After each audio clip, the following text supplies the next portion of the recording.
Welcome to Your True Calling. I'm so glad you're here. I'm Dr. Michelle Chappell, a psychologist and a rock star. I've helped thousands of people find their true purpose by discovering their one-of-a-kind superpowers. Each week, I'll share tools and client success stories to help you find gifts you don't know you have so that you can thrive in a career that fills your soul and passion projects that make you feel whole. Hello, everyone. I'm so excited to be talking to Eddie Watkins Jr. today. He's a bass player, singer, and songwriter from Detroit, Michigan, who has recorded with Marvin Gaye, Quincy Jones, Barbra Streisand, Santana, Cher, Diana Ross, you name it. We talk about how Eddie recognized his musical talent when he was 7 years old and the best clue for knowing when you found your superpower.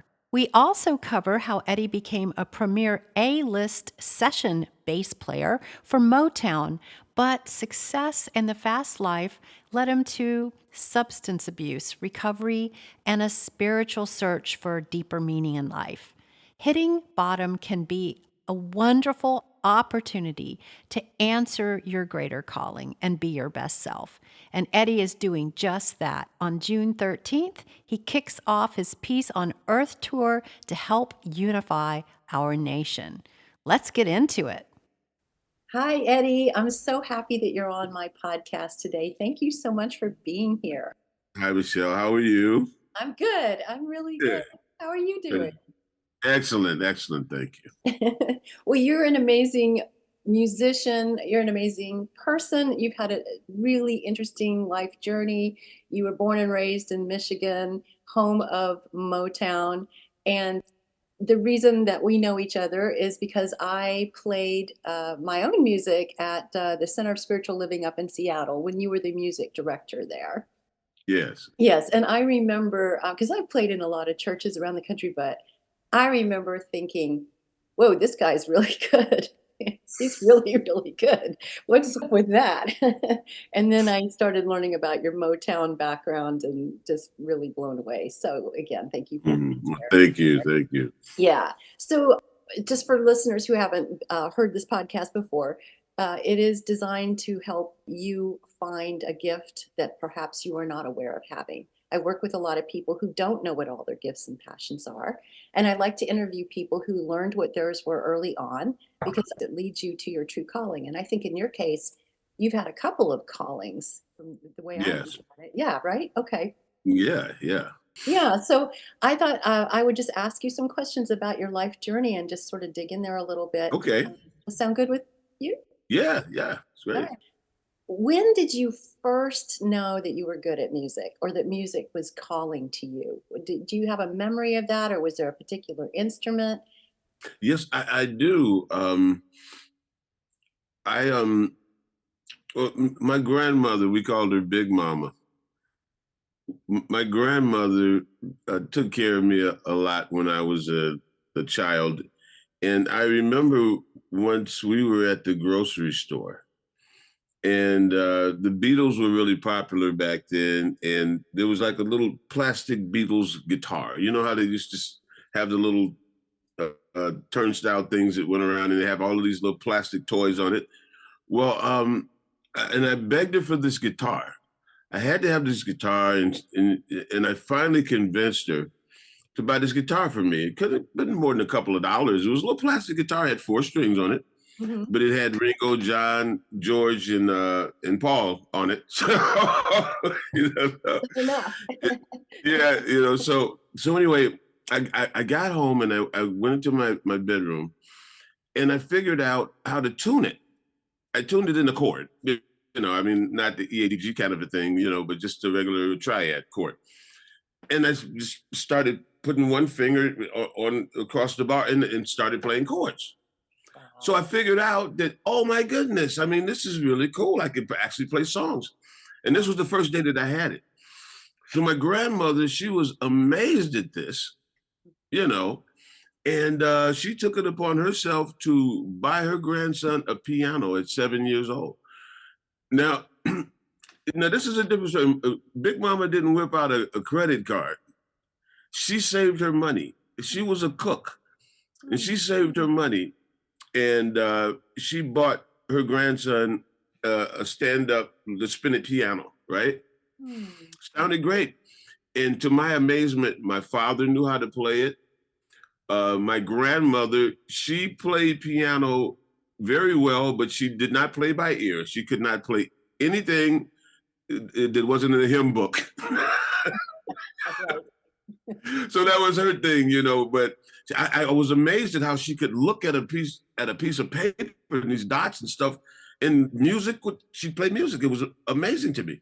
So what happened with me is I discovered that inside of my family was all of this natural talent that I had no idea. And it was like almost like considered, well, everybody should do something.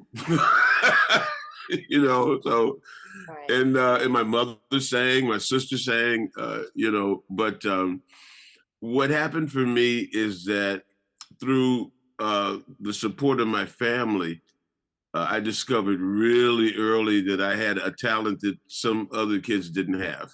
Yeah. Yeah. And but that talent was not something that I asked for. It was just something that had always been there. Yeah. And my grandmother saw it, and then the rest of the family jumped on it. So, and that's why I stress the importance of family and parents to see the things in a child, see what lights them up, you know, and then water it. Give them whatever they need, you know, and just let them go, because you never know. You may have something really. Most children have something really rare inside of them, and I think it's up to the parents to just discover what it is and water it. You know. Mm. Beautifully put. And that's exactly why I have this podcast, for that reason, because a lot of parents don't. They don't. Yeah.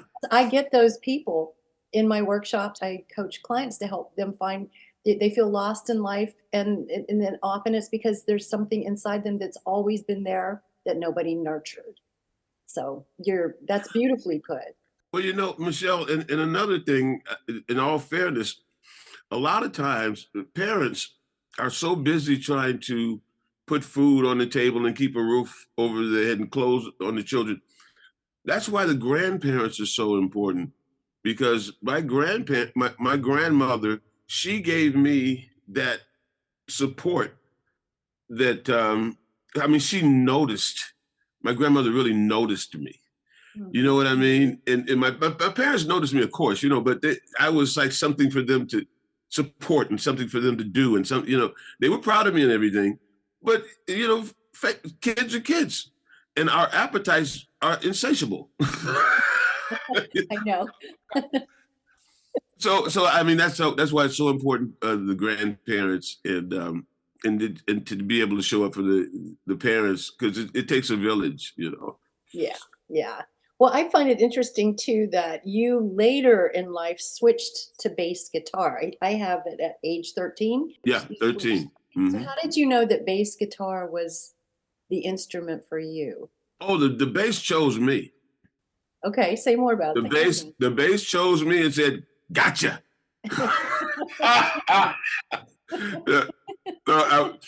I was playing organ, right? I was playing organ, and I was in this band, and I think I was about 12 or something, and we were cute, you know. I mean, but I went to this rehearsal at this guy's house, and there was a guitar player, a drummer, and a bass player. And I had never really realized what a bass was. I knew that I loved the sound and everything, but he plugged it in, and then he hit the bass, and then the floor started vibrating, and the windows started vibrating, and I said, I want that.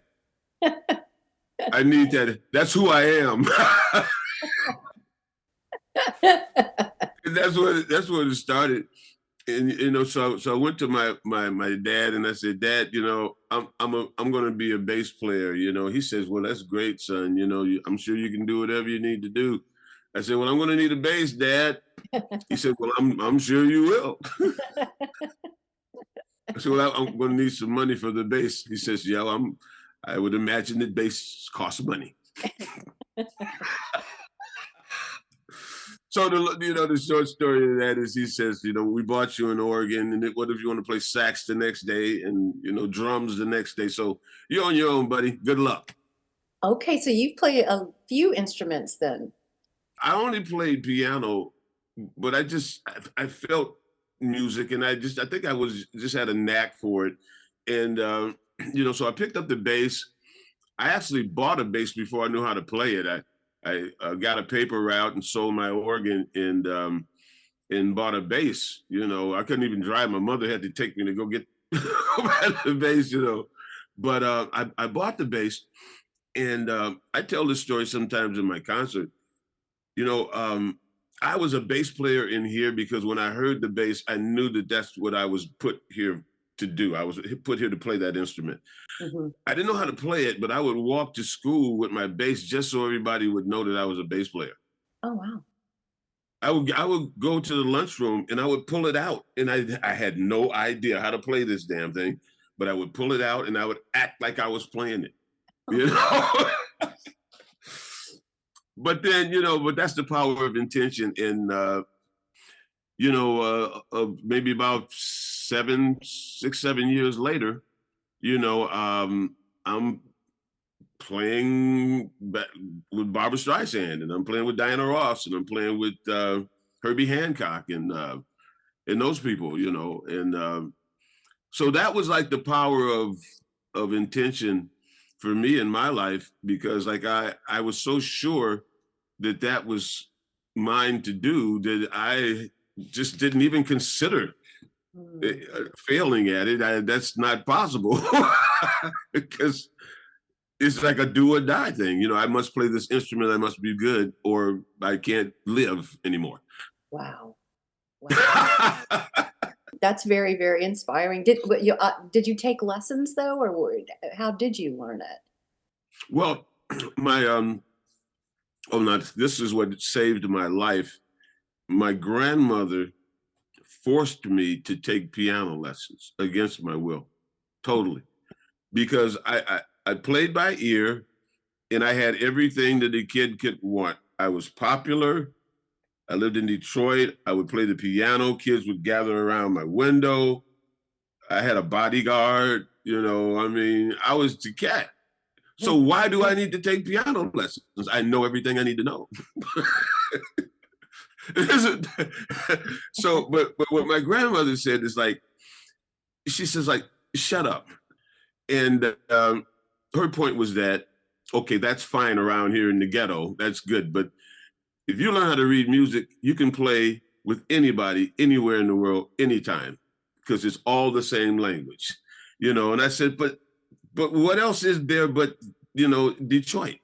She says, a big old world out there, and there's so much great music, and you will have access to that music if you learn how to read music.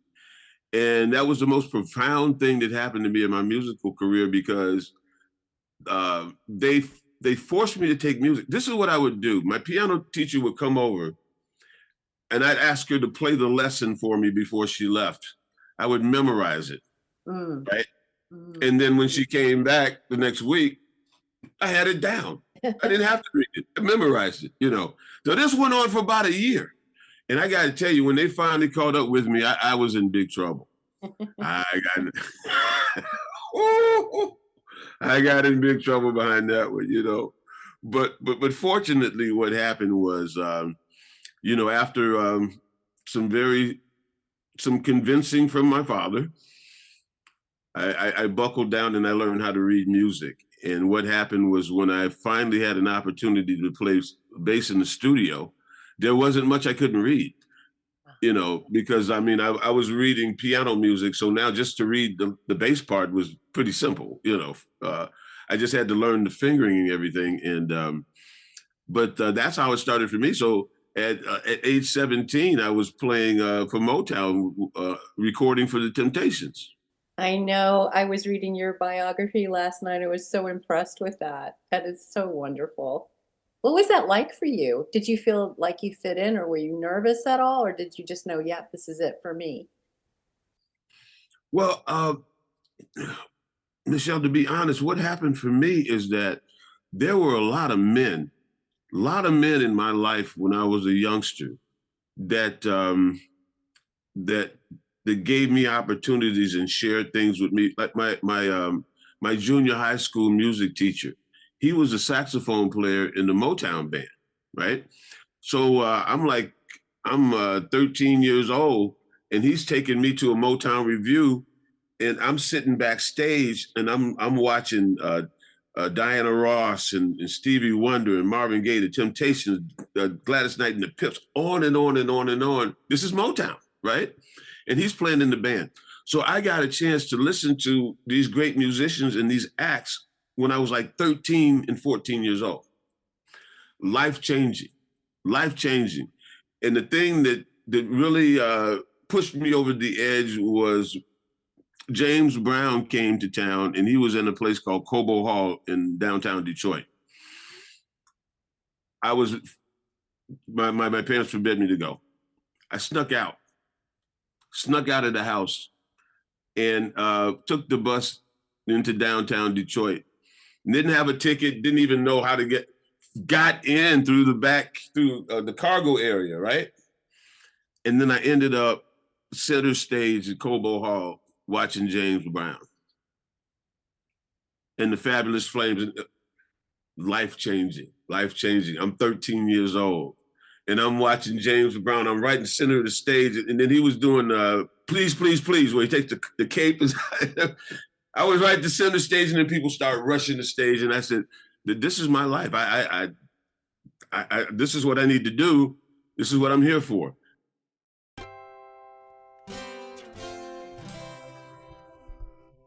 Hello, everyone. I hope you are enjoying this interview as much as I am. I just wanted to pause to check in with you. Now, like Eddie, almost every guest I've interviewed for this podcast knew their gifts early on. On the other hand, the clients I've worked with weren't aware of their unique superpowers. That's the reason why they came to me in the first place. But once I helped them uncover their superpowers, they realized that they had them early in life. So what's the deal? Why do some people know their gifts and other people are left in the dark? Well, in Eddie's case, he had a beloved grandmother who noticed his talent. And he found out that his family members were also musical. He even had a teacher who played in a band, and he lived in Detroit, Michigan, the home of Motown. When we grow up, we're surrounded by different tribes, groups of people that we are members of. One of our first tribes is our family.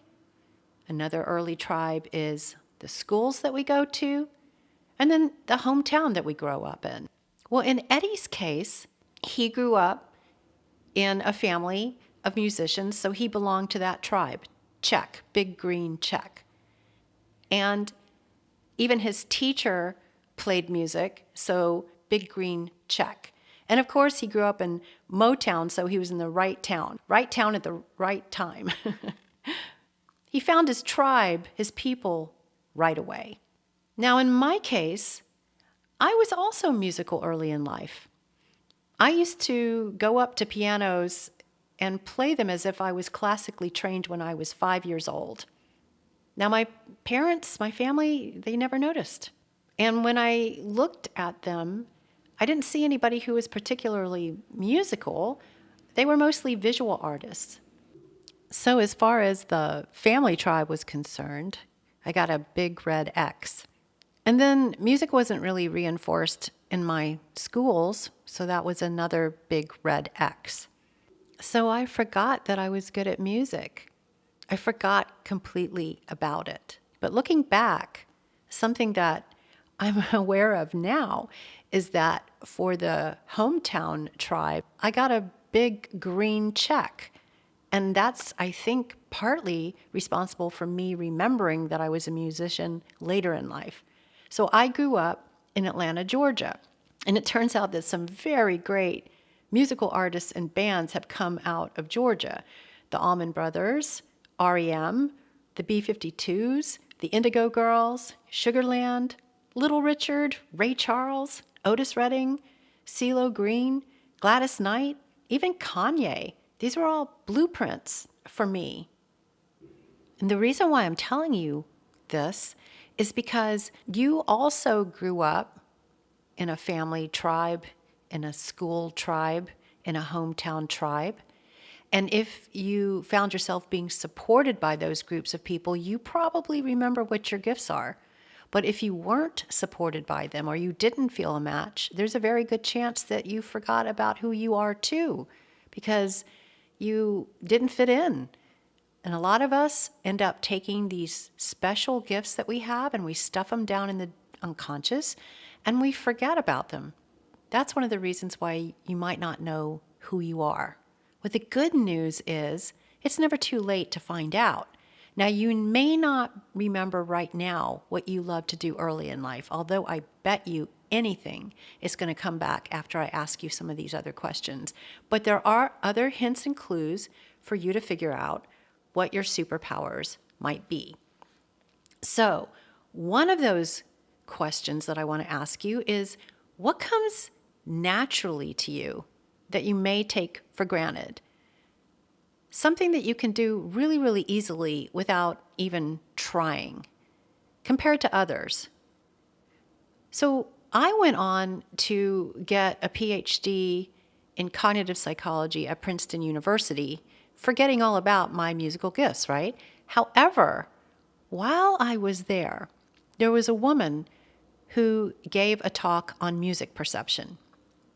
And part of that talk involved her playing pairs of melodies and asking us if they were the same or different.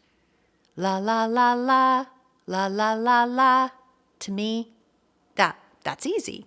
Same. So at the end of this talk, she had us add up our scores. And it turns out that I had outscored every single person in the room, and that included a dean who had studied classical violin for 10 years. What? That was a wake-up call to me. And I started thinking, I'm always hearing music in my head. I just sort of assumed everybody else heard music in their head all the time too. I took it for granted that I had that gift, and there's a very good chance that you may be doing the same. So just take a moment to ask yourself, what comes easily to you? Something that you might not even really notice that much just because it's effortless. All right, another clue, if that didn't do it for you, is, have you ever noticed that people ask you for your opinion about certain things? Whatever it is that they're asking you for advice about is probably a superpower that you have and you may not acknowledge yet. When I was a professor, I used to have tons of students come to my office to ask me about what they should do with their lives and, what graduate school they should go to. And I noticed it was a lot more students than the other professors got. And later, I realized that was a big clue to me that I would be a good career counselor, that I would be a good life coach. You see what I mean? And let me give you another example. I had a friend, Emmy, and she felt kind of, bad about herself. She didn't have high self-esteem, and she questioned her abilities, and she called herself a measly wife and mother. And I remember looking at her one day and saying, Emmy, you've just got such an eye for style. I love the outfit that you're wearing. You're really, really good at fashion. And she said, oh, come on now, everybody's good at fashion. And then we both looked over at me, and I was just wearing this horrible blue and purple horizontally striped top that did nothing for me. Long story short, I ended up asking Emmy if she would help me pick up some clothes for the photograph that would be the cover of my debut CD, because by this time I was, owning that I had musical superpowers. And she picked out the dresses, she styled my hair, and it was the most beautiful, beautiful clothing that she chose for me. And it really brought out a different part of me that I wouldn't have thought of. She brought out something different in me that was wonderful, joyful. And not that long afterwards, she got a job as a buyer for a trendy clothing store. So she really did have a superpower for fashion. So those are two clues for you to think about. What do people ask you for advice about? Also, just notice how you feel when you do certain things. I think it's really interesting that Eddie talked about how the bass made him feel. You know, it sort of rumbled through his body and it shook the floors and the windows. He really resonated with that feeling. I think that's a pretty decent clue, too. When you are doing what you are meant to do with your life, you feel a lot of energy and power inside of you. So next, Eddie and I are going to talk about one of the best ways to know what your superpower is and why finding your calling is not always a straight line, but that's a good thing.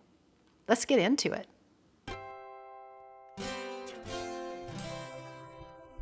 And then when I was coming up as a young bass player, I actually had one of my mentors slap me upside the head and knock me off of a stool on a gig.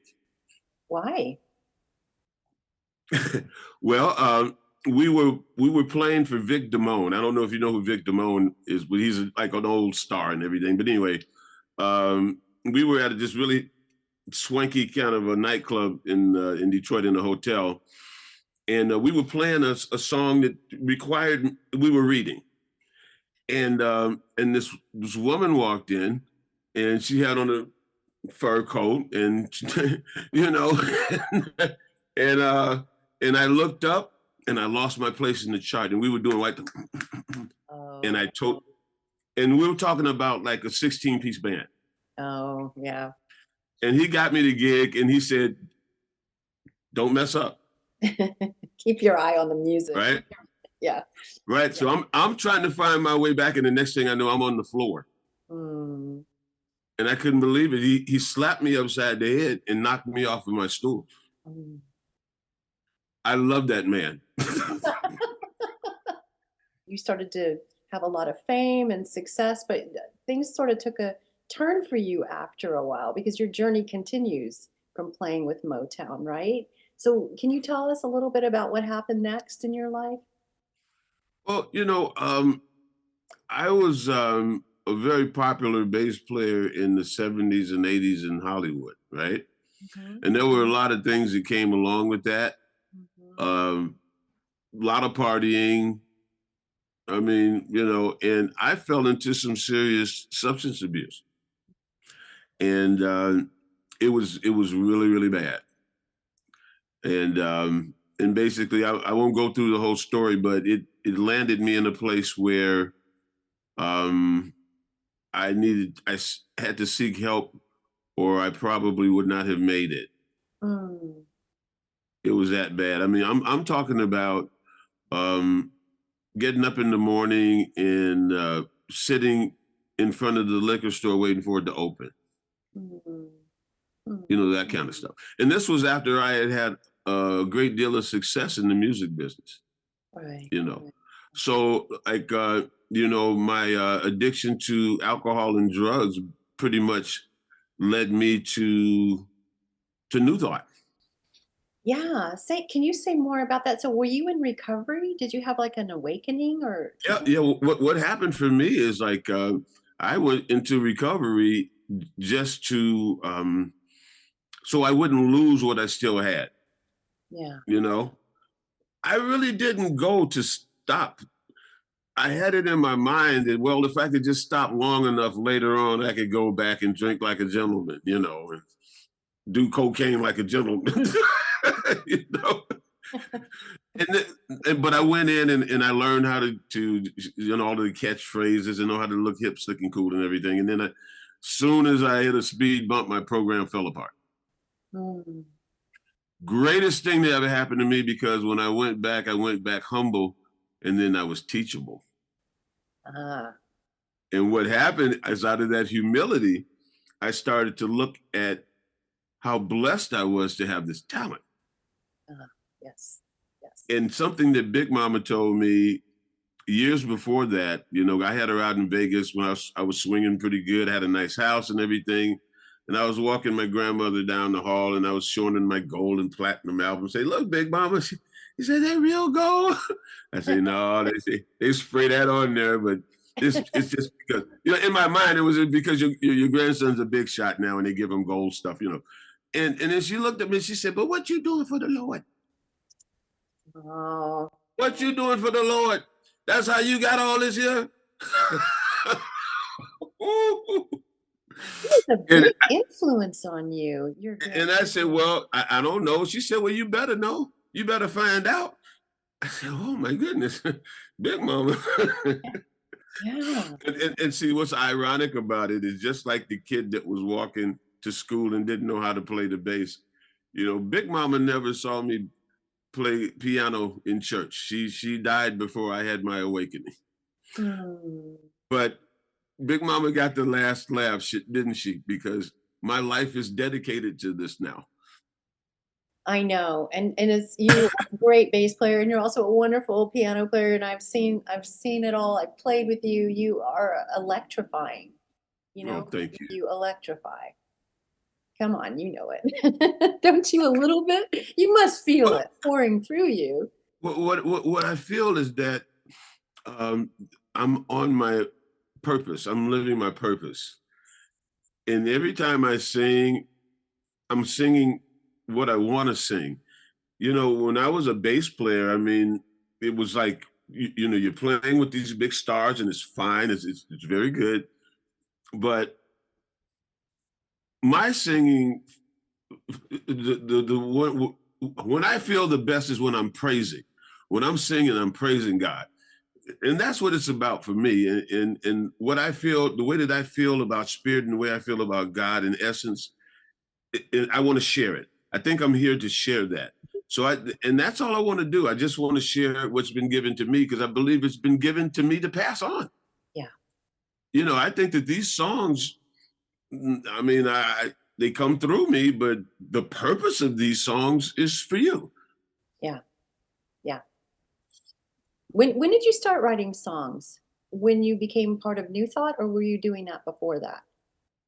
Oh, I was doing it way before that. I think I started writing probably about 17 years old. Okay. Okay. And I've written some songs, you know, I've written some songs with New Edition. I've written things with Thelma Houston. I did a group called The Boys, and that went platinum. I had 6 songs on that one, and it went platinum. Was on Motown. Oh wow. And yeah, so I've written some songs with Herbie Hancock as well. You know, so I've been writing for a long time, but it was all mostly just like love type songs, you know, and romantic or shake your booty type, you know, whatever. Yeah. And but then when I discovered New Thought, my first CD was called The Answer, Mm. and I had found my answer, and that was my first CD, and I haven't looked back, and that's 7 CDs ago.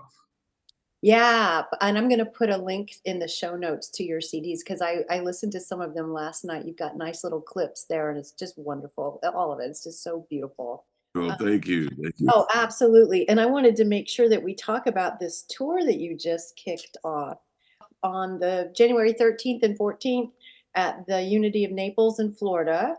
Yes. Peace on Earth tour. Can you tell us a little bit more about that? And that's why I wanted to make sure I interview you now, right at the beginning of your tour, so I can let people know where you're going to be and all of that. So, what's the mission here? What are you hoping for with this tour? Well, the Peace on Earth tour is pretty much about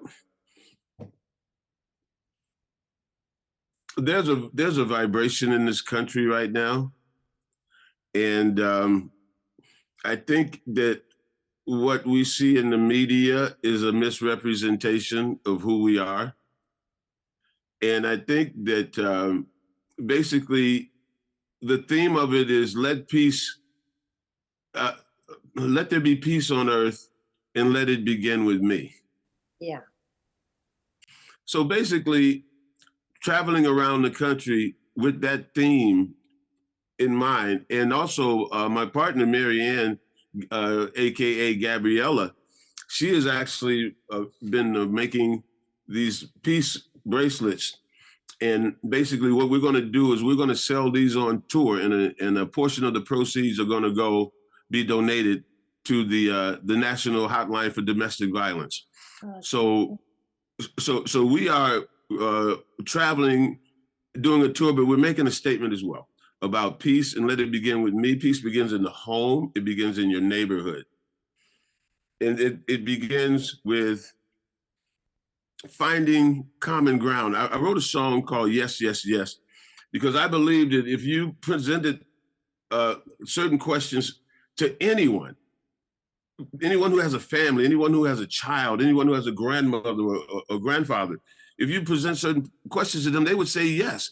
You know, like the song starts at, if it could be that we agreed to live in harmony, you know, and set aside all that divides for the sake of humanity, would you say yes? You know, if it could be that we agreed to meet on common ground, plant a tree and spread the fruit of love all around, would you say yes? I believe most people would say yes. So those are the kind of things that we're spreading out there. Like I said, my partner Mary Ann Gabriella and I are, and she's handling all the bookings, because it became a little bit overwhelming for me once I put it out there. People started reaching out from all over. So we're starting on the East Coast here. We're going to, the next one is yeah, I got it. Reno Beach in Florida. Then you're going to Unity of Nashville, where I have played. That is a great place. Great musicians there. And then you're up in South Carolina, North Carolina, and New York. I know that. Yes. Still booking, right? Still booking. I think we're going to come back down through Virginia, and well, I got friends all over. You know, my buddy Jack Fowler's down in New Orleans, and then we got people in Texas, and then my grandkids are in Arizona. My daughters and my grandkids in Arizona. So, you know, like I said, Gabriella's trying to sort all of this out, but we'll be posting it as soon as those things start coming through. Oh, that's wonderful. Well, I'm also going to have a link to your tour in the show notes. Actually, I wanted to dig in just a little bit more with the difference between writing love songs and writing for spirit, because you were talking about that a little bit. Can you just say a little bit more about that? Because I think that's when you're really kind of locking into your purpose, right? Yeah, what I discovered, it's not much difference. My New Thought writing is pretty much based on the writings of Ernest Holmes, Joel Goldsmith, you know, so it's more New Thought based, and of course the Bible, Jesus Christ, you know, my main man. but my writing is based on that. But I'll give you a good example. It's one of the most popular Motown songs that could be a New Thought song, right?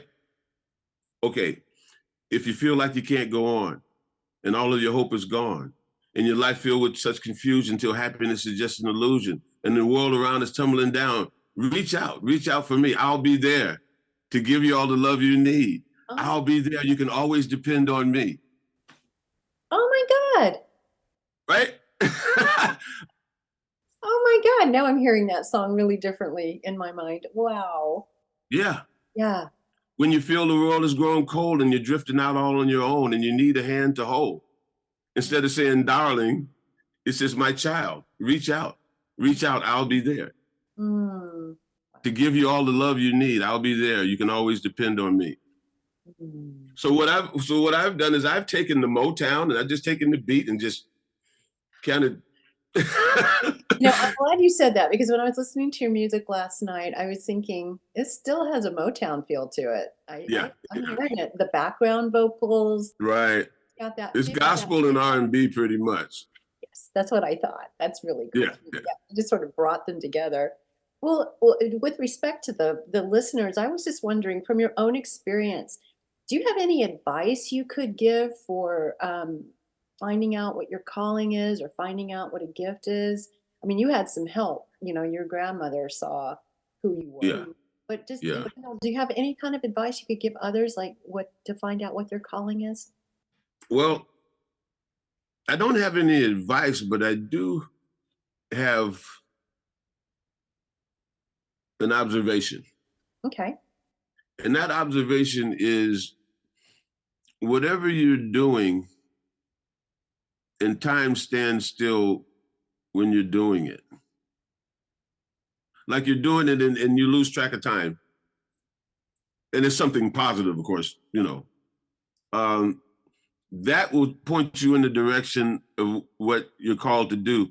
Now, a lot of times, we have to be realistic. I mean, what you're called to do may not be bringing you in money. Yeah, it's true. And you can't insist on it bringing you in money, especially if it's something that you don't have any experience at.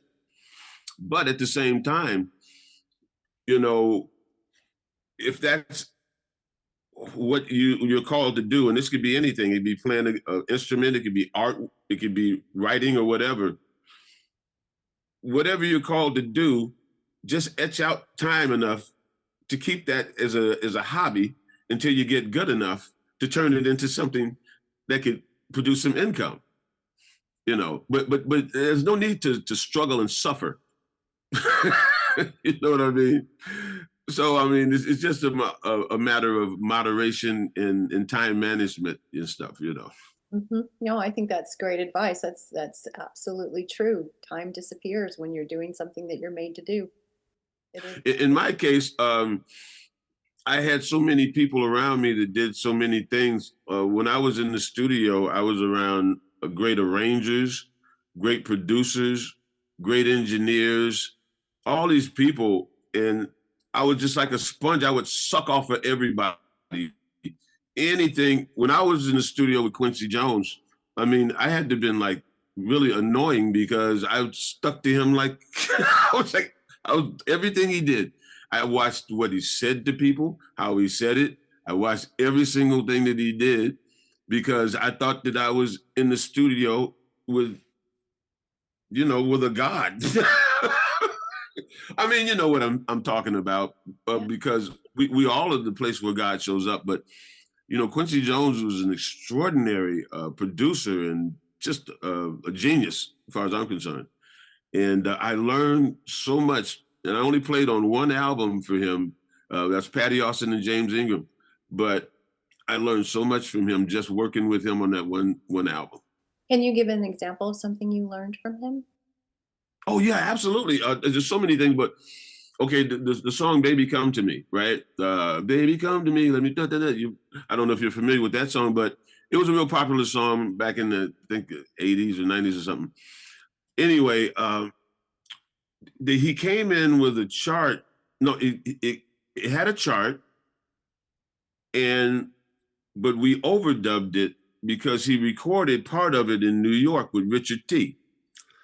So he brings the tape to California, and all it is strings and a click track, right? Huh. So he's got John Robinson on drums. He's got Greg Fillinganes on piano. I'm on bass. He's got Steve Lukather on guitar, Paul Jackson on guitar, Mike Boddicker on synthesizers. I mean, it's like the A-team. And we're overdubbing with a click and strings. Okay. But these guys are so good. That taught me that it's possible if the musicians are good enough, they'll play to anything and make it sound good. Because when we recorded "Baby Come to Me," that was a click track and strings when it started. Wow. Right? Okay, another thing I learned. It wasn't written out like a lot of things are. It was just a chord sheet. So you had to sort of feel what it was doing. Patty Austin and James Ingram were at the session and they were singing the song as we were recording it, right? Okay. So I'm playing "Baby Come to Me." I'm playing long notes. "Boom, baby, come to me." I'm trying to copy what they're doing. They're doing the legato, and I'm playing the bass like that. And then when they say "looking back in time," when I was a doom, I was bouncing with them. He said, "Okay, switch it." He said, "You got it all wrong." He says, "When they're doing "Baby Come to Me," that's when I want it to bounce. He says, "That's when you need the energy. That's where the chorus is. When they do the verse, that's when I want you to lay the notes out nice and clean. Don't do too much action in there. It made total sense to me. I had it totally turned around. I had the right concept, but I had it turned around. And from then on, I followed that pattern on every song that I do. Wow. Every single song.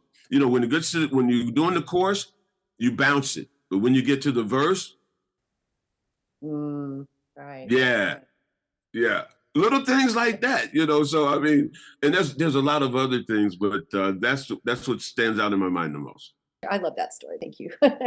Any other thing you want to share before we leave?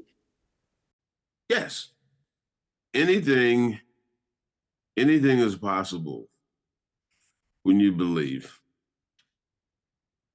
and everybody is the place where God shows up, and that's where your miracles are going to come from, because life is about people and what you create with them. It's not about doing it yourself, you know? And when you connect with people, you grow, you learn. I think we found that out during COVID, how important it is for connection, you know?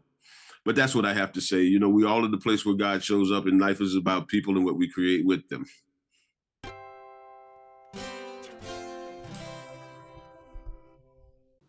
That was super inspiring. Thank you so much, Eddie. The first thing I wanted to point out to you, dear listeners, is that time disappearing is a really strong indicator that you have discovered your superpower. And it's different for different people. For Eddie, it's playing music. For you, it could be writing or coding or cooking or organizing or painting. I worked with a burned out executive once who was trying to find a hobby to balance out her life. And at first she thought it should be writing because her father was a writer, but she kept looking at the clock when she was writing and it was just fits and starts and it wasn't really working. So I asked her to experiment with other creative outlets and she tried quite a few, but she discovered by accident that it was painting. She set up her easel and her paints in the attic, and when she would come home from work, she would go up there and paint. But she would not emerge from the attic for hours. She would completely miss dinner, which luckily for her, her husband made for her. And when she came down, blissed out from being in the zone, he would put her dinner in the oven and warm it up. That's how she discovered that painting was her superpower, because it put her in the moment. She didn't even notice the hours go by. The same is true for you. It's a great clue. So once you figure out what your superpowers are, perfecting them, getting better and better at them is important, because even though these gifts are natural, for us to get the most out of them, we want to learn how to take them up a level. So think about taking classes or finding a mentor or even watching YouTube videos to boost your abilities. Remember, Eddie didn't want to learn how to read music, but once he did, it gave him the keys to the kingdom. And I also wanted to point out that, Eddie found another tribe that he belongs to. And that tribe is New Thought Philosophy, Science of Mind, and Unity churches. As you get older, you get to choose your tribes. So if you're like me or many of the clients I've worked with whose initial tribes didn't support them, you can find better fitting tribes that do support who you truly are. And you'll know when you've done this because you will have the feeling of belonging. Not only will you have found the right people, but you'll be aligning yourself with your calling. And Eddie is so right to point out that working with others in harmony to make the world a better place is about the highest calling that you could achieve. Now, I've included links to the dates of his Peace on Earth tour and his albums. If you want to give them a listen, I would. They're really, really good. I hope you check him out because he's the real deal. Thank you so much, Eddie, for sharing your wisdom with us today.